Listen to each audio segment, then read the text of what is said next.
সালাম মহারাজ, সালাম।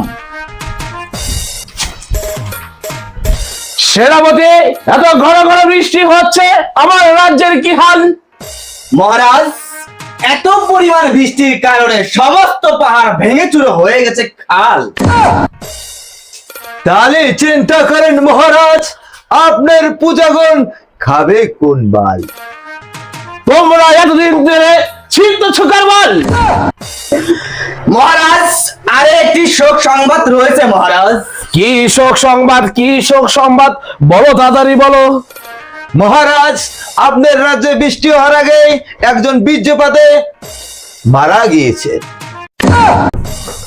মহারাজ, ওটা বীর্যপাত নয়, ওটা হবে বর্জ্যপাত। বর্জ্যপাতেই মারা গেছে। একের পর এক বিপর্যয় আমার রাজ্যে কি কারণ করিতেছে বল? মহারাজ, রাজ্যের চিন্তা বাদ দিয়ে আগে সামলান আপনার ঘর। কেন কেন, কি হয়েছে আমার ঘর? বলো বলো বলো। মহারাজ, আমি বলতে পারবো না, খবর নেন প্রহরীর কাছে।